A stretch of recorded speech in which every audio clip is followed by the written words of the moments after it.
Everyone, इस video में हम लोग स्टार्ट करेंगे केस स्टडी का क्वेश्चन जो कि बेस्ड है प्रोबेबिलिटी पे। और ये क्वेश्चन हमने सपोर्टिंग मटेरियल बुक में से लिया है। ठीक है, क्वेश्चन का स्टेटमेंट है, to make a healthy routine and to do some physical exercise during lockdown, a family decided to roll a dice and based on the outcomes they will decide activities to be done. मतलब healthy routine रखने के लिए और physical exercise करने के लिए lockdown के time पे एक फैमिली ने डिसाइड किया कि वो एक डाइस को रोल करेगा और उसके बेस पे जो आउटकम्स आएंगे उसके बेस पे वो डिसाइड करेगा कि उसे कौन सी एक्टिविटी करनी है। अब उसने बोला है इफ़ द आउटकम्स इज 2, 4 और 6, मतलब अगर 2, 4, 6 आता है तो they will do 30 minute walk on the roof. अगर 2, 4, 6 आता है तो 30 मिनट की वॉक करेगा। उसके बाद आपको दे रखा है, अगर इफ़ इट्स सो 1 और 3 on the dice 15 minute meditation होगा। और if outcomes is 5 then they will toss a coin.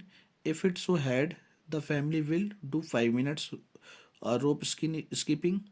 If there is a tail family will do 20 minutes yoga. ठीक है, तो ये आपको केसेस दे रखे हैं। उसके बाद आपसे प्रोबेबिलिटी पूछी हुई है, तो मैं इस केस को एक सैम्पल सिचुएशन बना लेता हूँ सबसे पहले, ताकि बहुत सिंपल समझ में आ जाए हमें। तो देखो, सबसे पहले इसने बोला है कि 2, 4, 6 आने पे वो 30 मिनट वॉक करेगा। तो 2, 4, 6 का पहला ग्रुप बन गया जिसको क्या करेगा, वॉकिंग।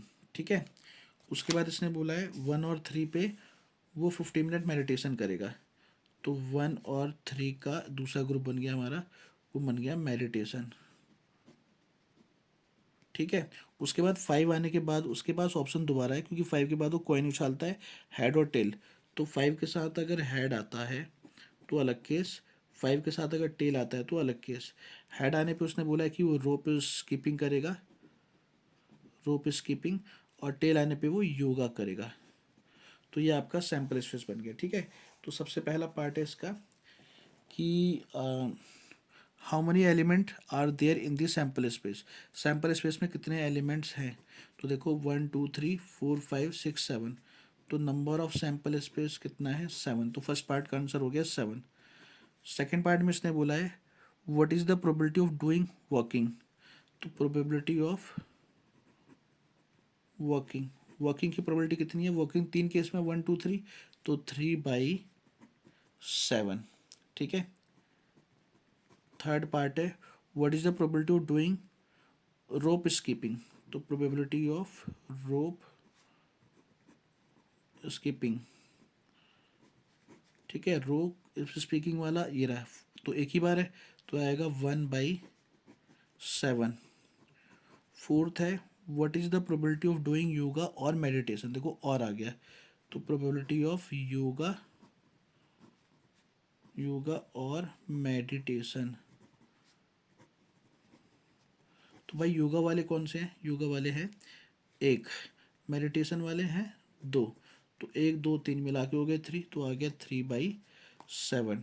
ठीक है, और फिफ्थ पार्ट है हमारे पास, 2 activities having the same probability are. ऐसी 2 एक्टिविटी जिनकी प्रोबेबिलिटी सेम हो। तो देखो कौन कौन से होंगे, एक तो आपके पास भाई जिसमें सेम नंबर ऑफ आउटकम्स होगा उनकी प्रोबेबिलिटी सेम होगी, तो रोप वाले और योगा वाले। भाई प्रोबेबिलिटी ऑफ रोप कितनी है, 1/7। प्रोबेबिलिटी ऑफ योगा कितना है, 1/7। तो इसीलिए आपका rope and yoga are 2 activities in which probability are same, जिसमें हमारे प्रोबेबिलिटी क्या होगी, सेम होगी। तो रोप और योगा इसका आंसर हो गया। ठीक है, तो इसके पांचों पार्ट हो गए हमारे कंप्लीट। ठीक है।